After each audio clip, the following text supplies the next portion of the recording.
Hey guys, Tom here from Metalloud, and today I'm actually going to be sharing an interview with you of a podcast that I regularly listen to called No Totally. It's hosted by two guys, Brian and Shaun, who just basically discuss movies that they've watched and not so much review them, but kind of give an in-depth discussion of them. And they're pretty funny guys. Every podcast I've listened to is interesting. They always have pretty awesome guests on there, and it's really a blast just to listen to them. And I do support them on Patreon as much as I can and give them as much support as I can because I think they deserve it, and this is a fantastic podcast to listen to. You can subscribe to it on iTunes, and I do suggest doing that if you are into movies or just like listening to people who have a bit of wit to them discuss things like that. And I had the honor of interviewing both Brian and Shaun, and I'd like to present that interview to you guys today. So right now I have Shaun and Brian from the podcast No Totally, which is an amazing podcast where they discuss movies that they've watched. And we're going to ask them a few questions and see how they feel about a few things. Hi, this Hi. is Shaun. This is Brian. All right, guys. So first off, I got a few generic, boring questions to get out of the way. So first of all, how did how did No Totally actually get started? Well, that's an interesting story. Brian, why don't you tell it? Oh, all right. Back in the 1800s, really. So, I guess the way it started was Shaun and I met years ago when I moved to San Diego. Yeah, you ever see that movie adaptation? Like the very first scene is like literally before life begins. Yeah, We can skip all of that. yeah. We're not going that far back. Okay. But so Shaun and I met. We worked together. We became good friends in San Diego. I moved back to the East Coast, and we wanted to keep in touch. We would talk a little bit here and there. We'd email a little bit here and there, and then they came out. Shaun and his now wife came out to visit my family. As we were here, we started talking about, we should do a podcast, something to kind of force us to talk every week. And Shaun went back to the East Coast, and it was a few months. West Coast. Fuck yeah! You went so far east, you ended up west. We went the long way home. Yeah. Yeah, so they went back to San Diego, and like I said, for a few months we didn't really do anything, and then we started to talk again about, hey, we should really do this, and that's kind of how it started. We just decided to do it to give us a reason to talk on a more regular basis. Interesting. Shaun, anything else to add to that? Yeah, I don't remember it that way at all, but What? no, that's pretty much it. I think I've told different versions of this story on other podcasts, so we can kind of like compare and contrast later on. Well, personal memory is obviously, it's the worst kind of evidence for anything. Obviously. Yeah. And you're saying your personal memory. No, I just Oh. mean, like eyewitness General. accounts and that kind of stuff in Okay. general. Yeah, I mean that's basically it. All right. So I know you've mentioned this to me before, but where does the name No Totally come from? What's the significance of it to the podcast? Oh, that is actually a super, super interesting story. Brian, why don't you tell it? I'm not. I'm going to let you take this one. We I wasn't quoted in the New Yorker about it. You were, so you should probably take it. That's right. I don't Let's think see. I was even mentioned in the article. I'm just saying. You were, weren't you? You were. Your full name No, was I mentioned. think yeah. Podcast that he co-hosts with Brian Hansen, Yeah. which I made sure they put in there. So you're welcome. I could have just said I'm the guy. I do the podcast, but I got you in the New Yorker. So there. What was the? Okay. No, totally. Basically, the name came from the fact that I said that a lot and Brian said that a lot in some of our early episodes. And we, just like a lot of other podcasters, were kind of stretching for a name that would reflect what we wanted to do. And I was never a huge fan of having the title be something that's strictly film related because, I don't know, I think Brian and I are smart guys and interesting kind of. And so it was always kind of in the back of my head, I guess, that we wouldn't always necessarily be talking about a film. Like, for instance, our episode on Brick, the last half of it is basically an anecdote of Brian threatening a guy who slapped his kid in a Costco-like environment. A Costco like him. Yeah. Yeah. And by slapped his kid, the guy slapped his own kid. He did Right. not slap my kid. Yeah. So it's if he slapped my kid, I would be in jail. Right. So it was like just things like that. I mean, talking about film is interesting, but there are other podcasters that do that and they do it very well. And they kind of just talk specifically about the film. But, we have overflowing personalities. So you can't keep us chained. It takes a nation of millions. How does that relate to the question? Oh, yeah. So what were some of the dumb ideas that we threw around for a name? Brian, do you remember? No. Oh God, no. It was probably like Real Talk, which I think exists. Yeah, you know what? I mean, you probably don't want me to, but I could probably pull it up in an email. Oh yeah, don't pull it up. Siskel and Ebert without Siskel and without Ebert and with Shaun and Brian. Like Garfield. Yeah. Garfield. Yeah. Yeah, we had some dumb names, and then so just the idea of I was editing an episode and I heard one of us say no totally, which again is one of those things that people did say until that New Yorker article came out, and then that kind of shamed everybody into not saying it anymore because it does sound really stupid, but it's a weird construction to say no totally. It's like saying no and then saying yes right after that. And I kind of thought that it's one of those silly things that you say because you're so excited or in agreement or even really in disagreement with somebody. Just you're in a passionate conversation with somebody about something, so much so that you kind of lose you lose track of the fact that you're even recording yourself. And so you just say, you blurt these things. Anyway, so I felt like that was pretty representative of what we wanted to do and be exciting in that way, I guess. Does that make sense? Okay. Yeah, that's definitely an interesting origin story.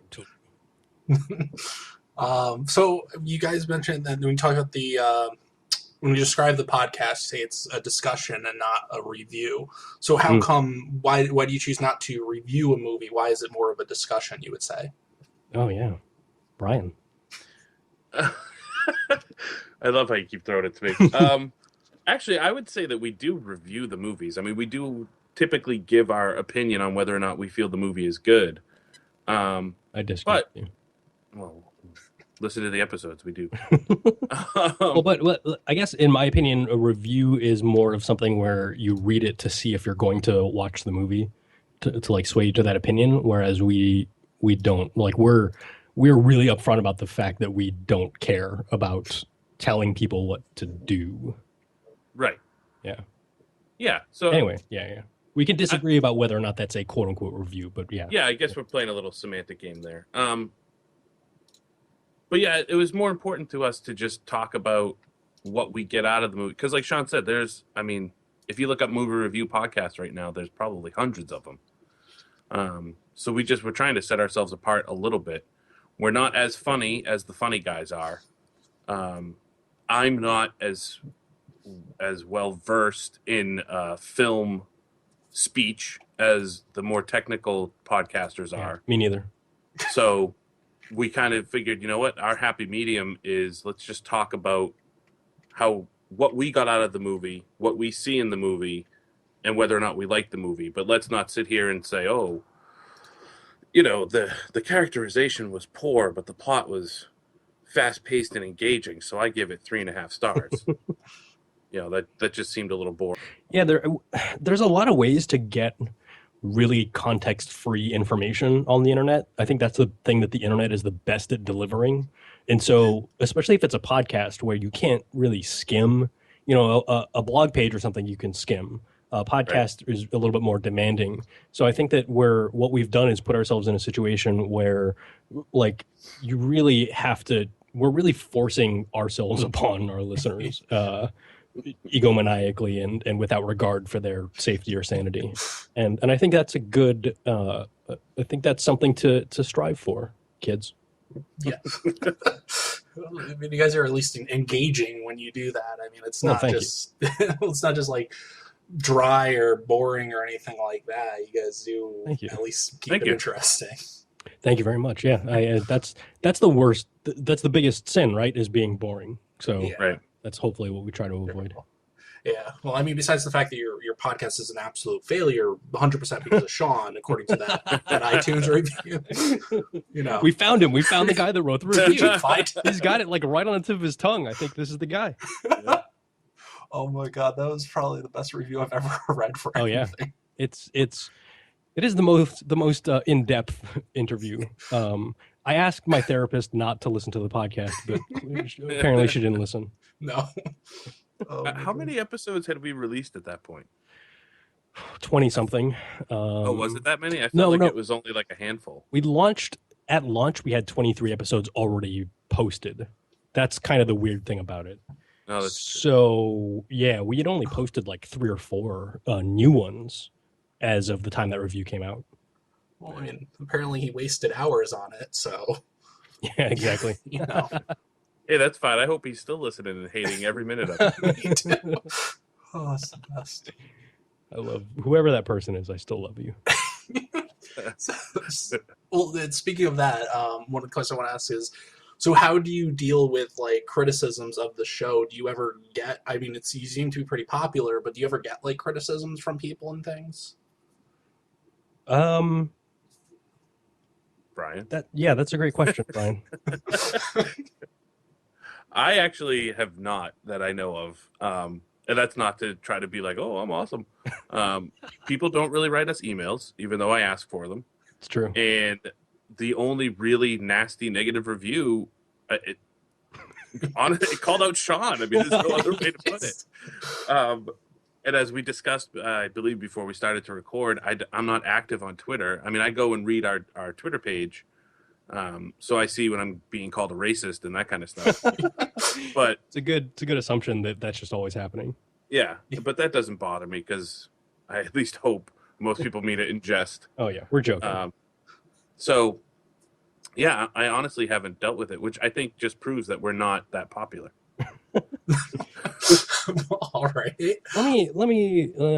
Let's see. Yeah, like Brian said, obviously the review is a very kind of in your face bit of criticism.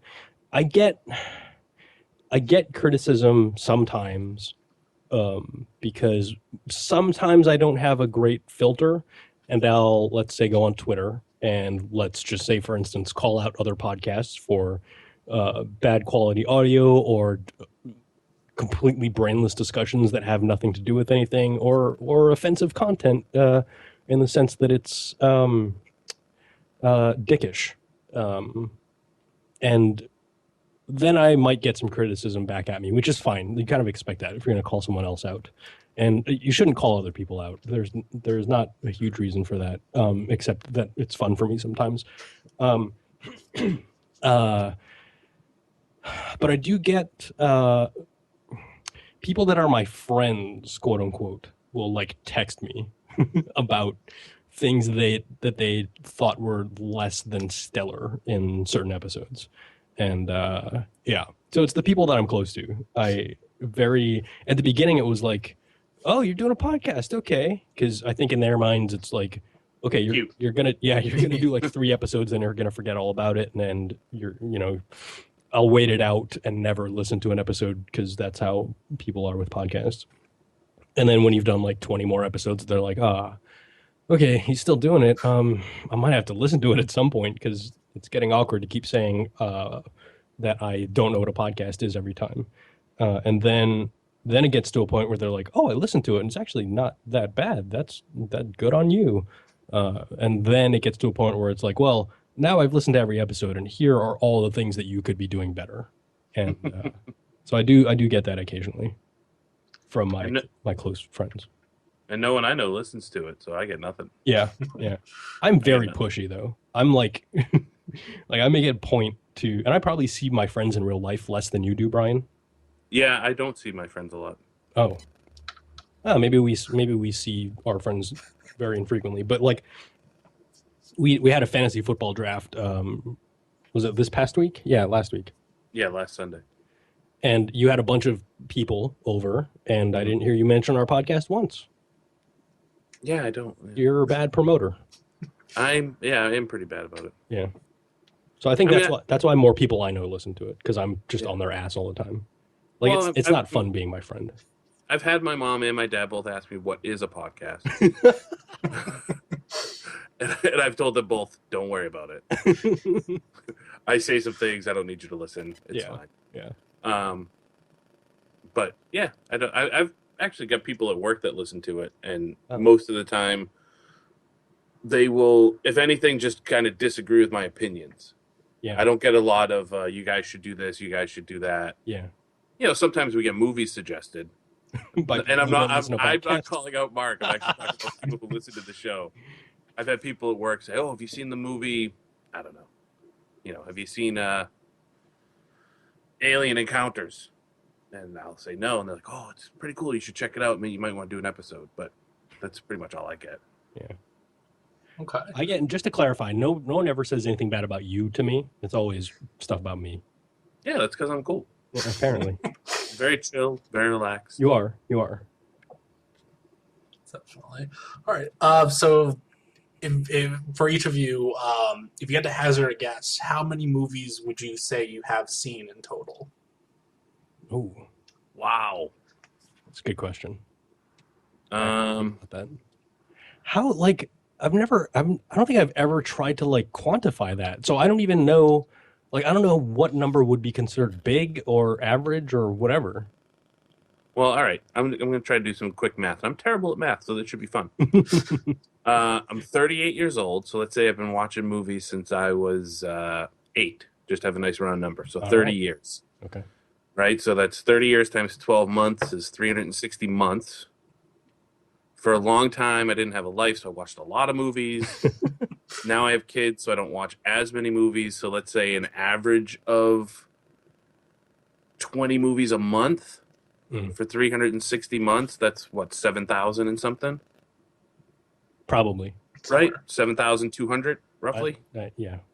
Yeah, right? 360 times 2? Yeah. Yeah. That's good. So I like that method. I'd say I'm somewhere around like 7,000 to 8,000 movies, which honestly seems like a small number. Okay. Seems large to me. Like, I'm going to go with like 2,500 for me.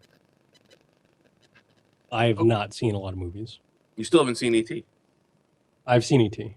But I still haven't seen Jaws. You have seen Jaws. Well, we did an episode on it, but I don't remember it. So, but you didn't watch it. But you didn't watch it. That's why you're like, yeah. I didn't actually watch the movie. It was just okay. You just read IMDb trivia. Or the cliff notes of the novel. Oh my god! How many? I know this isn't us interviewing you, but how many movies do you think you'd see? I'd probably say on the lower end of things. I'd probably have to say probably around 1,500, maybe somewhere around there.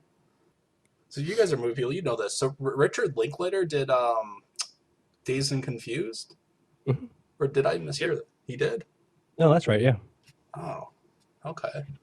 It's a good movie. That's a great movie. It is. It's a really, really good movie. And then he made Boyhood, which I haven't seen. I don't know if I plan to see it either. Oh, I have no plans to see it. It happened. Yeah, it's a movie. I believe I went through it. I believe I grew from a child to an adult person. I remember. So that. I did not. Okay, next question. All right. So what's a big movie or a well-known movie that you guys have not seen? Jaws. You saw Jaws? Oh yeah, I'm sorry. Well, for Brian, it's Citizen Kane. No, I've seen Citizen Kane. Oh yeah, to tears. You just don't like it. No, like it. That's right. Sorry. I gave 2 wrong answers. There's for me, honestly, there's a lot. I've never seen Casablanca. I've never seen that either, actually. What? Yeah. Whoa. Or I've never seen Metropolis. I've never seen. I haven't seen that either. What? I've seen very few movies. So I'm guessing you never took a film class. Correct. No. Okay. No. So any of those, but as far as like giant popular movies in recent years, I haven't seen Avatar. Good. I haven't seen that either. And I have absolutely no yearning to see Avatar. Do you not see it? I feel like I saw it in the 90s when it was called Fern Gully. That's a good movie, by the way. I rented it through cable, and I actually called up and asked for a refund.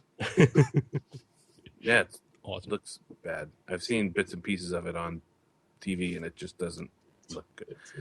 The star is Sam Worthington. I mean, how good could it be? It's made by James Cameron. He wasn't Sam Worthington the guy from that Terminator movie?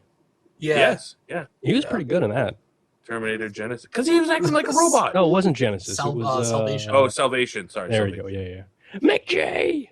And actually, I guess he was acting like a robot that didn't know he was a robot. It's true. Yeah. But he still acted like a robot. I still like that movie. I don't hate it. I actually like it all right. And I think I've said this on the podcast, but I see it as the necessary commercial arm that brought us the artistic statement of Christian Bale yelling at a lighting guy. See, that would have been a good movie. Yeah. That's just like, as I was watching the movie, I was like, oh, this part's kind of boring. Oh, but if we didn't have this movie, then we wouldn't have Christian Bale screaming at that guy. Oh, it's okay. I forgive you. I just wish there was video of that. That would be fantastic. That'd be great. I'm trying to think. I don't think there's any other. Well, I'm sure there are plenty of other, tentpole movies that I should have seen, but nothing I can think of off the top of my head. Yeah, I mean, if you go down a list of like classic movies, I haven't seen probably most of them. Yeah, I would say that's probably true of me as well. So that's what I mean. Like movies that people like when you say I haven't seen this movie, people are just like, "How have you not seen that?" Like Casablanca.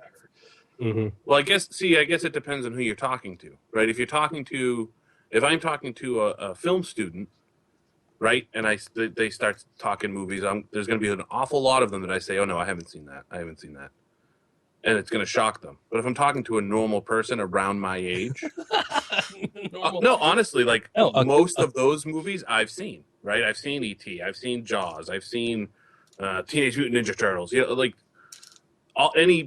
most movies that the average American male my age would have seen, I've seen. Right? It's not like I haven't seen Die Hard. It's not like I haven't seen Terminator or Terminator 2. But most people, if they're not studying film, they're not that interested in movies that happened before 1977. So I'm not running into a lot of people saying, "Oh, I haven't seen Casablanca," and they're like, "What? How have you not seen that?" But for Shaun, when we were talking about movies, I forget which episode, but he mentioned not seeing Jaws. I was like, "What? How have you not seen Jaws?" Yeah. And it was okay. It was all right. Oh, you shut your face. It was all right. It's not. It's the same issue you have with Citizen Kane. Like, if you didn't catch it at the right time and with the right mentality, then it doesn't hit you. I missed the giant killer shark in Citizen Kane. You did. You really did. I have seen Back to the Future and Adaptation and Primer. And I think if I had only seen those three movies, like, I would be fine. Yeah. Okay. So what is your favorite movie that you've done on the show? Oh, wait, favorite movie or like favorite episode? Because there have been some times where movies that we really like didn't really end up in super great conversations. The actual favorite movie. Okay. So that would be like what? So I would need to think of like my top 10 favorite movies, and the first one on that list that we have done an episode on would be the answer. Yeah. Yeah. It's Adaptation. That's cool. I'm not going to say The Dark Knight. I think I am going to say Kiss Kiss Bang Bang. Because did we do a Dark Knight episode? Yeah, and it got lost. That was Rises. Oh, that was Rises, you're right. Yeah. And then we were supposed to do a Dark Knight episode with a guest whose name I will not disclose, who I don't think he canceled. I think he just literally didn't show up. Right. And you and I were sitting there like, should we do this episode even without him, or what do we do? Anyway, yeah, Kiss Kiss Bang Bang is also very good. Okay. Yeah. So when you choose a movie to discuss on the show, is it usually a movie that you've already seen, or is it movies that you like? How does it come about that you pick the movies? Well, usually there's kind of an interesting way that we do it. Brian, why don't you tell them about that? We basically, at the end of an episode, we say, do you want to watch something for the next episode? So sometimes what happens is somebody requests one. Yeah. Which I don't know if I can give this away, so whatever. Someone requested Alien for this episode that we're going to record after our interview. But with the passing of Wes Craven, we felt that it would be better or more timely to do a Wes Craven movie, so we chose to do New Nightmare. We did the same thing with As Good as It Gets with Harold Ramis. Oh, yeah. By the time we released it, it was like, 10 years after he passed? Yeah, like it's heaven split open and spit him back out as a baby by the time we...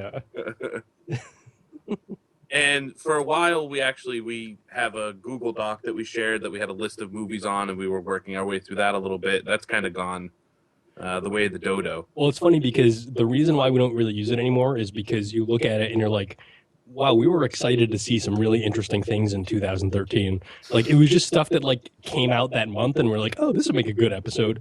But then, those movies a year later, like, no one remembers what that movie was. Take Me Home Tonight didn't become a classic, so we don't need to do it, Right. That movie was better than I expected. We usually... Oh, I'm sorry, go ahead. No, I was just saying that movie was better than I expected it to. Oh, was it? Oh, okay. Yeah. I just I like to bring it up because I like the idea that everybody thought Topher Grace was the next Tom Hanks. Oh, yeah. Oh, man. Remember that? Yep. Like, I'm not exaggerating. You remember people saying that exact thing. Oh, yeah. He was going to be... What was the movie he did with Dennis Quaid? In Good Company. Yeah. Well, when that movie came out, people Scarlett were like, Johansson. I like how you went with Dennis Quaid. Whatever, dude. Dennis Quaid is handsome. He's a good-looking man. I agree. Yeah. Yeah, and usually we disagree on what movie to watch. Yeah. And then one of us just acquiesces and says, fine. That's pretty accurate. And it's not usually like, I don't know, Shaun wants to do Citizen Kane because he knows I hate it. And I'm like, fuck you. Yeah. It's usually, do you want to do, I don't know, do you want to do Brick? I'm not feeling it this week. Yeah. Honestly, I was just going to bring up the thing that makes us the most nervous is reviewing a movie that we both think is really good. Mm-hmm. Not reviewing, talking about. Okay. That's like when we say no to something, that's usually why. Yeah. And it's because, you have a piece of art that you like and you want to do it justice. And listeners to the show will know that we're just not the best at anything. We're good at a few things, but we're not. So it's hard to think about trying to explain why Brick is so great and then just massively failing at it and making a crappy episode on something that you like so much. And not only that, I 100% agree with that. But I also think when we know that we like a movie, we have to go into it thinking, like Shaun said, like, oh God, what are we going to talk about to explain how we like this? Yeah. To get back to your question of, do we purposefully choose movies that we haven't seen? Sometimes we do. And when we both like those movies, it's a lot easier for that to still be a good episode. Right, yeah. Because we can be like, holy crap, dude, like I didn't know that this was going to happen. And yeah. Yeah, like Prisoners our episode, is a good example. Yeah. Yep. So, sorry, I stole your thunder there. Stepping on my foot. We try not to do movies that we hate, although it happens occasionally because we sometimes do movies that we haven't seen, or we try to. We try to do movies we haven't seen. And then there was one time where we chose a movie, and then both of us watched it, and then I called up Brian or texted or whatever, and I was like, there's like nothing to say about this movie. It wasn't like terrible, but there's nothing to say. Brian was like, yeah, I agree. What movie was that? I remember that. I just don't remember the movie. Yeah, it was. I forget what the name of it was. It's that dumb movie with the end of the world with Seth Rogen and. This is the end. Yeah, this is the end. Yeah. Yeah. I mean, it's not a terrible movie. Like if it came on TNT or something, I'll leave it on, I guess. But there was an episode, like 45 minutes of intellectual / funny discussion on that movie would have been basically impossible. Like, like remember that scene where they like must have improvised most of it? Oh man, that guy said, "Fuck!" It was so funny. Remember the scene with the shadow of the giant devil and his big penis? It was awesome. It was funny. At the end where there's like NSYNC or Backstreet Boys, I didn't look it up. That was funny. Yeah.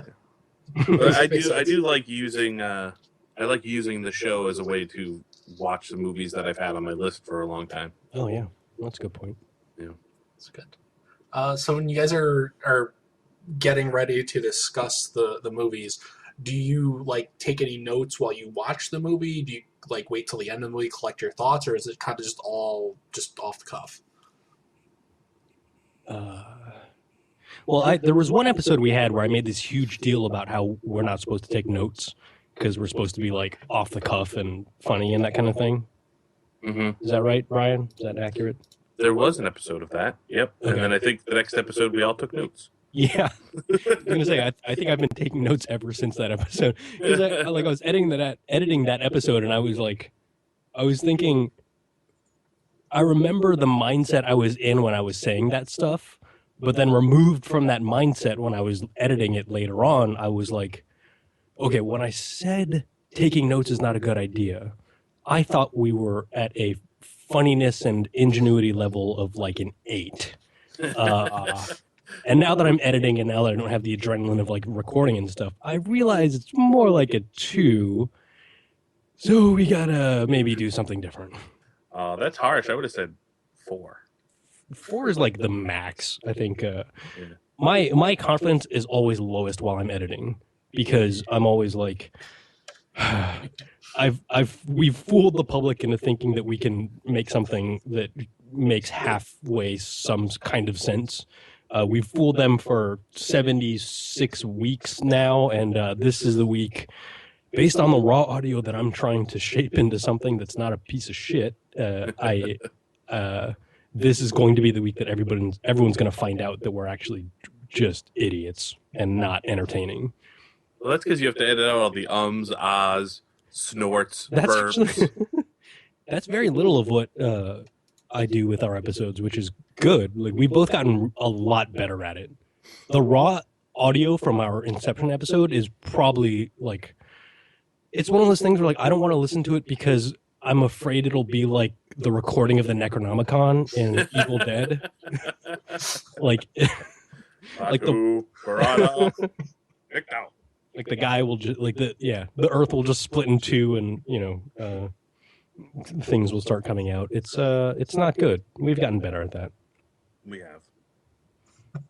All right. It would be interesting. I like how we answer your question within the first like 5 seconds, and then we just make up our own shit for the next 5 minutes of whatever. Yeah. Oh, I just want to say about note taking. I do take notes. They're fairly brief. I just kind of mention, or I'll write myself a note. I want to talk about this scene, or I want to talk about this aspect of the movie. But I don't try to write like a joke. I'll never. Are you accusing me of trying to write jokes? No. And I was going to say that I think the same is true for Shaun. Yeah. I haven't asked him, but I believe it's true. I hope he's not writing the jokes that he makes. It sounds very natural, doesn't it? But I won't ever make sure to make a joke about whatever the guy's mustache or anything. I'll just note what a crazy mustache, and then if it happens to come up in the conversation, then I will throw it in. But I never have to I always remember. That's one of the things that not only but I think also my teachers in high school and my friends and family have always been really proud of about me is that I will never miss an opportunity to make a joke about a mustache. I don't need to take notes on that. That's just kind of built in. Yep. It's true. One of the things we really connected on when we first met. That's how you guys became friends, making fun of mustaches. Yeah. Here's one of my notes from our show tonight, actually, for New Nightmare. I was just wondering why, and I'm not reading this verbatim. The note itself Well, I'll read you the note itself after, but I was wondering why when Heather is looking up sleep deprivation stuff to see what's wrong with Dylan, why in the very middle there's just a magazine that says AIDS on the front. Like, that's a little disturbing to me. That's something I didn't pick up. So, and just to give you an What is example, your note? AIDS magazine. the note itself. See, this is weird. I'm like very literate in my notes, but it says when Heather is reading up on sleep deprivation, one of her sources is an issue of JAMA with AIDS on the cover. That's the Journal of the American Medical Association. Oh, Yeah. Journal. Okay. Mm-hmm, mm-hmm. Interesting. Should I do this? Should I do this same exercise? Sure. I think it's really funny that like that joke got a little bit of a laugh, but then when I read the note, it was like just dead silence. Right. So my question would be, why is it that kids in horror movies, when they're supposed to be scary, are so fucking scary?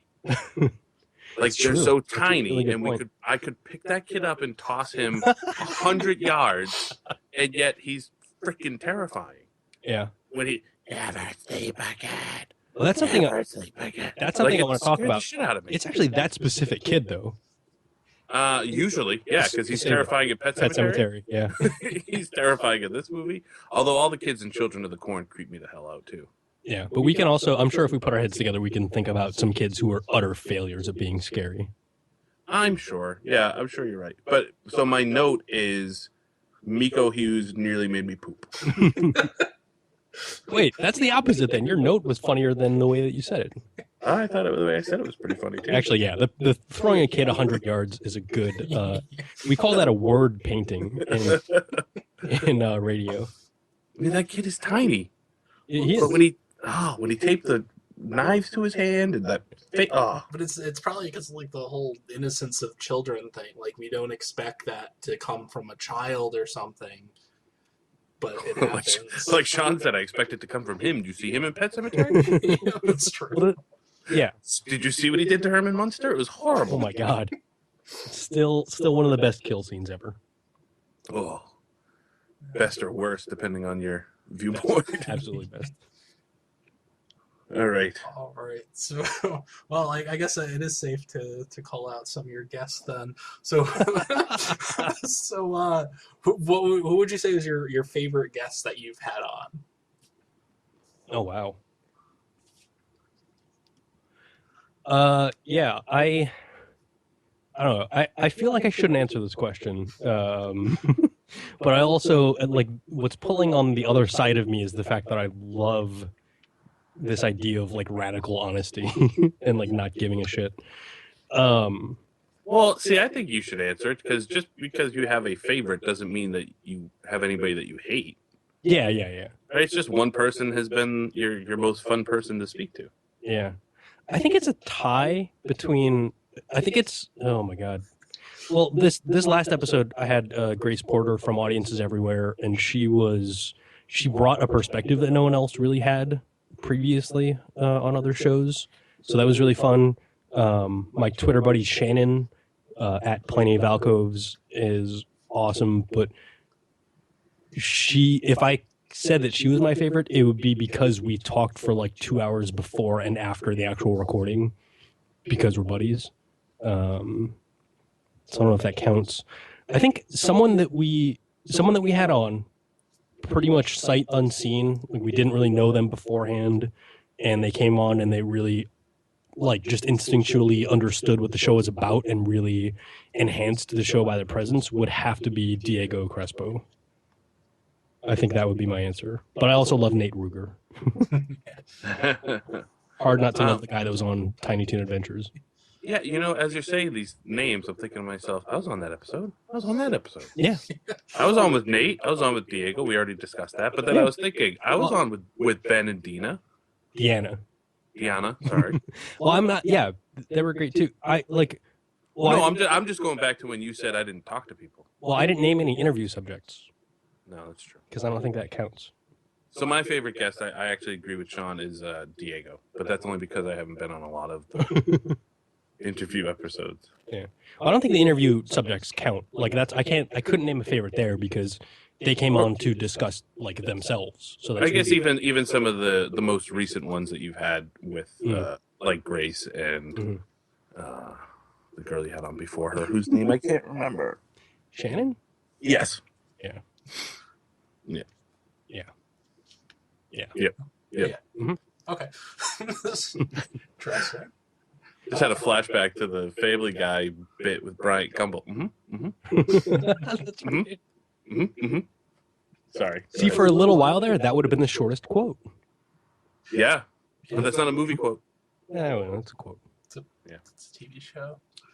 So, all right. So, what would you say is your favorite podcast to listen to besides your own? I want to be like super honest here and say that I'm glad you made that little caveat because I do know how this is going to come off, but our podcast is my favorite podcast to listen to, honestly. And I think like a lot of that has to do with the fact that it's just the only thing you can do if you have a podcast is to do what you think you would like to listen to, right? Yeah. Like, it's not to say that, like, oh, you love yourself so much that you love listening to yourself talk and that's why you like it, which is also true. But, like, the kind of the meat of it is that I would like a podcast to deliver certain things. And when I'm recording it with Brian, and then when I spend, 9 hours editing it, I'm actually making it into what I think is a good thing to listen to. And so, yeah. But I know that doesn't answer your question, but I just wanted to say that. Brian, I can't think of one right now. Well, first I'm going to agree with Sean. I actually really enjoy listening to our podcast. But outside of our podcast, I like a lot of them that I listen to. I wouldn't listen to them if I didn't like them, I guess. But I think my favorite, I'm trying to think, when I have 8 different podcasts that each have one episode to listen to, which one I listen to first? It's probably a podcast called F This Movie.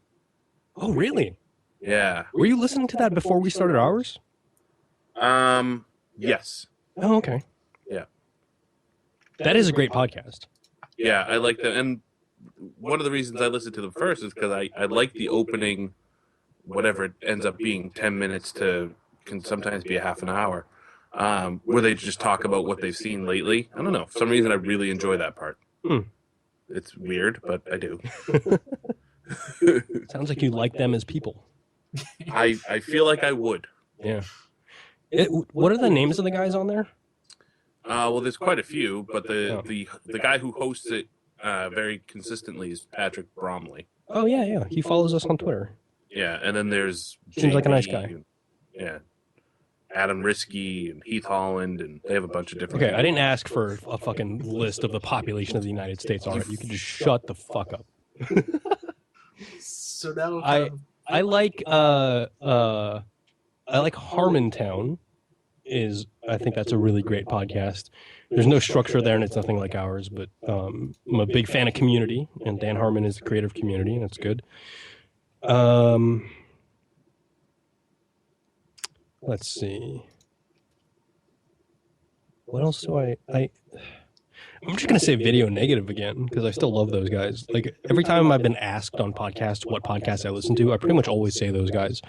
And they're not, it's not a well-known show. It's not staffed by famous people or whatever, but they're really genuinely funny and nice-sounding gentlemen, and I like them a lot. So the Video Negative podcast. Okay. All right, so probably now more a harder question, but what are your guys' feelings on the whole concept of separating the art from the artist? And I kind of mean that in two ways. One, we're some kind of following a movie or liking a movie from like a director or producer or actor who's basically a piece of shit, or promoting a movie that's not really that great or probably bad, but just because it's somebody you're friends with or that you're kind of probably liking it more than you would have if you didn't know that person. Huh. That's a really good question. Brian. Oh, can I talk now? Please. It is a really good question, and So the way I kind of look at it, especially in the former example, right, where it's the creator is a piece of shit. This is like I want to think of a good example. Is it like a Bryan Singer type thing? No, well, maybe. I would say Yeah, more like I'm thinking more Roman Roman Polanski. Polanski. Yeah, Oh wow, Roman okay. Polanski. You guys both went with okay. It's more like Jared Fogle. Like his commercials are really, really good. Oh God. Sorry. Go ahead. I do not seek out films by Roman Polanski. And I don't know. I have a hard time, when people are, oh well, he's an artist and it's just his art. Like, yeah, but he's also a pedophile and a rapist. So I have a hard time divorcing myself of the two, or divorcing the two from each other. Would we do a Woody Allen movie, do you think? Well, see, Woody Allen didn't break the law. Woody Allen was just creepy and kind of gross. Well, he might have. He hasn't been taken to court for it or anything, but I guess if what his daughter is saying is true, then he raped her through the course of her childhood. The one he's married to? No. The other ones. Oh, see, I don't know. I'm sorry, I don't know that. Oh, yeah, Dylan Farrow, his child with Mia Farrow. Oh, see, I don't know that story. That's horrible. Oh, okay, yeah. Well, now you've ruined Woody Allen for me. But I enjoy Stephen King books, and if I found out that Stephen King was a rapist and a murderer, I wouldn't throw out all of my Stephen King books, but I wouldn't buy new ones. Okay. That's a great example, because that for both Brian and I, Stephen King is actually a fairly fundamental artist. I think we both got into him at like just right at that age, right? 10, 11, 12, that kind of thing. And Brian and I both have, done some writing. We wouldn't call ourselves writers, but Stephen King has been influential in a number of different ways. So yeah, coming from the side of, well, let me put it this way. If you hadn't heard of Woody Allen before, it's very easy to then hear the story about Dylan Farrow and be like, well, I guess I'm not going to patronize that guy's stuff. You don't have anything behind you. There's nothing in your heart about that artist. But yeah, somebody like Stephen King, who we would have both admired for decades, like that becomes a lot trickier of a situation. Yeah. Well, I don't know. But see, even, I guess, if I look at something, somebody that I don't have that kind of deep connection to. So let's say Josh Trank, right? Because I liked Chronicle. Mm-hmm. I'm pretty sure I own it on DVD, but for the sake of argument, let's say that I do. Mm-hmm.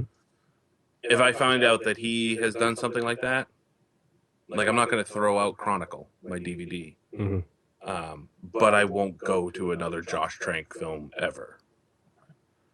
The guy who directed Finders Keepers? Right? Is that the one with no, Jeepers Creepers.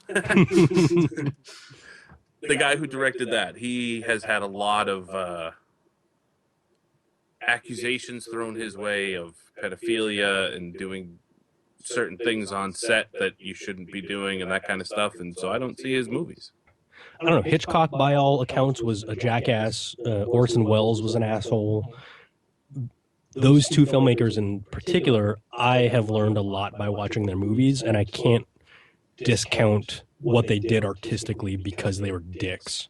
Because they actually did it, right? Like whether or not, I don't know. I'm thinking about sports for some reason. I'm thinking about like the interviews that guys like Peyton Manning give where everybody loves them, and there's a level of your niceness that's kind of calculated into the value of what you do in your actual job. And I'm not sure if that's necessarily fair 100%, but yeah, I don't know.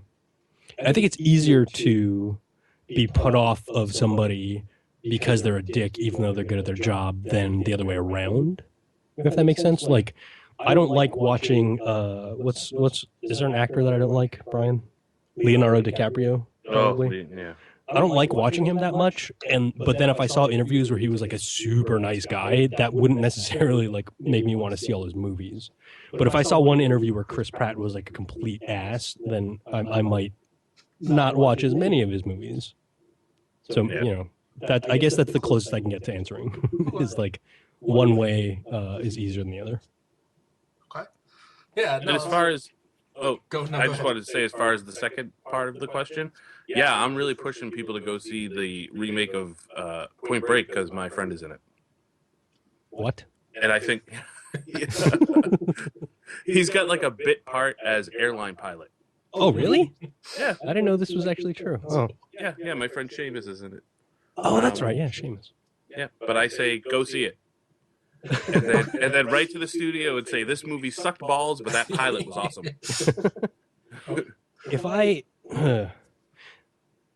If I had a bunch of friends that were putting out movies like for a living, I would have a really hard time giving an opinion on either side. Like if I was a critic, if I was being paid to review films, then I would do that and I would do it honestly. But doing a podcast, like we have the option to just like, if our best friend is Keanu Reeves and he can put out some great movies sometimes puts out stinkers. God, that'd be so awesome. What? That'd be so awesome. Oh yeah, it would be great. We would have the ability to just choose not to review whatever movie he does before he does John Wick 2, Yeah.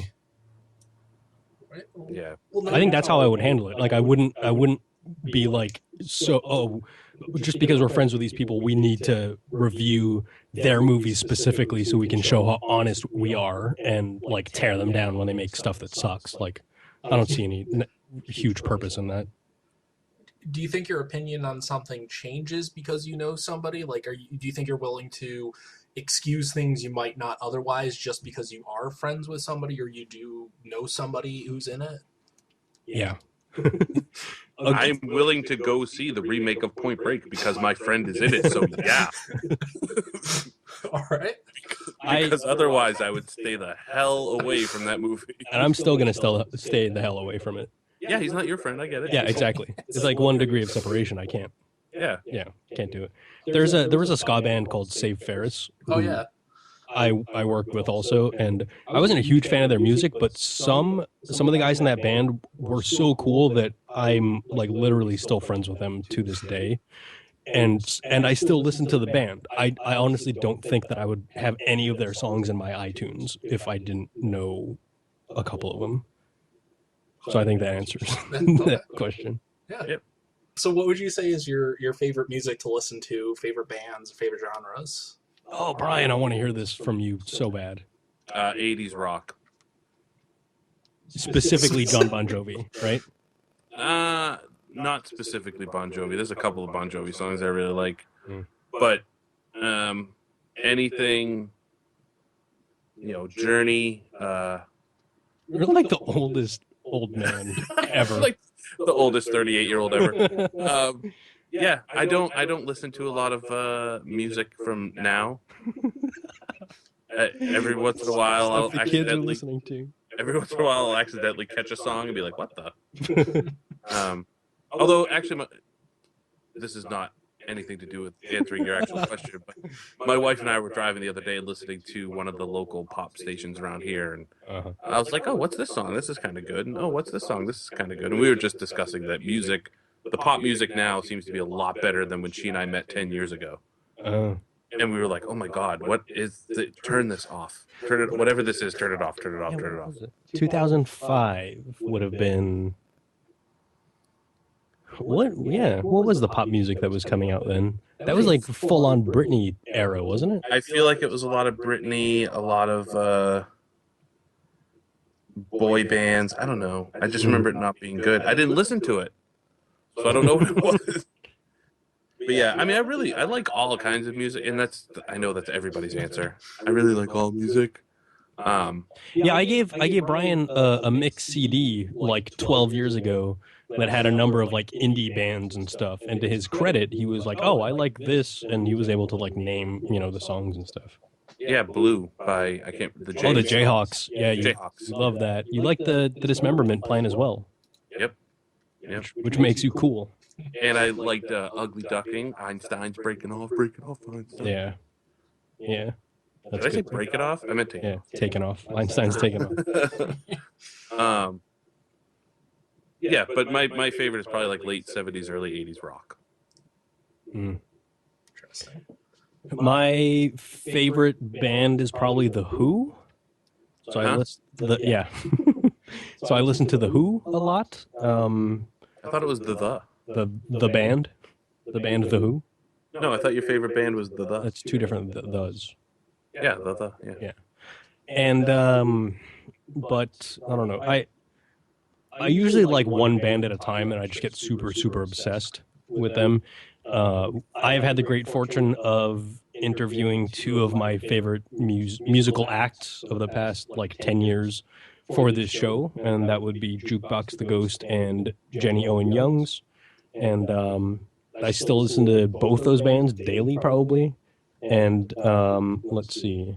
I got really into the most recent Paramore album, which I tweeted about at some point. And I don't know, like, I really love that album for like 2 weeks, and then I hate it, and then 3 weeks later I will love it for 2 weeks. But I have some kind of weird relationship with that record. But I found out that someone I know worked on that album, the former drummer of Real Big Fish, which now you can tell which era I did concert promotions in, because I'm naming all these ska bands that I know. But let's see. I don't know. Skrillex. I'm just kidding. Are you not going to tell him your favorite band of all time? It's The Who, isn't it? I thought it was Rat. Yeah, Rat, but with 3 T's. Not that shitty 80s band with 2 T's. No. Rat. There's actually a band called Rat-a-Tat. Yeah, that's them. No, it's not. I like Mouse Rat from Parks and Rec. That's Andy Dwyer's band. Oh, I thought you liked Dead Gray Mouse. Dead Mouse? Who was the guy? You're talking about the Gray album. The Gray album. The Beatles and Jay-Z thing. DJ Mickey Mouse. Something, right? Yeah. We know a lot about Mouse. music. Disney would not have allowed that guy's name to be Mickey Mouse. DJ Mickey Mouse. Tom, you like AFI, right? Is that right? I love AFI, yes. Yeah, I worked with them. Really? And they were doing a show with Bad Religion and The Offspring, and I worked with them. They were the nicest guys out of that group of people. Easily. Like, not even close. Yeah. I'm just saying, like, if you think The Offspring are dicks because of how they conduct themselves, they're basically exactly who you think they are. Oh. Which kind of is awesome because, like, their fame was like an anomaly. Like, out of the 3 million parallel universes, like, that was not a common result. Like, them becoming famous. Our universe is very specific in that regard. That was not a constant. Yeah, no. I've always imagined AFI as being really kind of nice, because I've seen Davey Havok do not just like interviews, but like going on like not podcasts, but like YouTube videos and stuff, and doing things like that. And he does kind of give that air of. Oh my God, he's like genuinely warm and welcoming. Like, he's on stage and he looks like this like skinnier version of Glenn Danzig, like trying to be all intense and stuff. And then as soon as he gets off stage, he's like, "Hey everybody, they just brought the raspberry juice if anybody wanted some." He's just like the nicest dude. It's crazy. That's awesome. Yeah. No, he's in the top 3 frontmen who I've always wanted to meet. Definitely. Well, if I had his number, you could have it. But you can meet. I can give you the number for the front man from Real Big Fish. That's pretty cool. The next question: what's your favorite food? McDonald's. Spam. Spam and rice is Sean's. Well, Spam. Best meal, Just spam. Best meal he makes. Yeah. Spam fried rice. Yeah, spam is my favorite food because I'm from Hawaii. I was gonna say it's a Hawaiian thing. It is. Is that really, or are you being sarcastic? No, I mean, like, if I go to a restaurant or something, the first thing I look for is a hamburger or a cheeseburger. Like, I love burgers. That's a big, huge. Brian knows that. But I don't know. I mean, if I had to eat one kind of food for the rest of my life, it would probably be spam. Because I can eat it. For me, it would be Northeast Chinese food. Because the Chinese food in San Diego sucked. Yeah. It's very Chinese. different. Yeah. And Chinese food in Florida is awful. Horrible. I want Northeast New Hampshire Chinese food: pork fried rice, beef teriyaki, boneless spare ribs, chicken fingers, that kind of stuff. I could eat that for the rest of my life. My life would not be very long if I only ate if that's all I ate, but I could definitely eat that for the rest of my life. Awesome. Interesting. Right. So the last question I had was kind of something for, I mean, maybe this applies to Brian, but I would say definitely Shaun, through our Twitter conversations and stuff. So we've had, many conversations about like mental health issues and stuff. And I would say like, would you say is the hardest part of living with any kind of like mental issue? Let me. I think the fact that it's so normal to me that sometimes I forget that I have to explain it to people. Because people like a lot of times if I'm depressed or something and I literally don't want to get out of bed and I can't talk to anybody, like you get a lot of those times where people are texting you or emailing you and they need you for stuff and you just, for whatever reason, like mentally you can't respond to a text message because you feel like dying or something.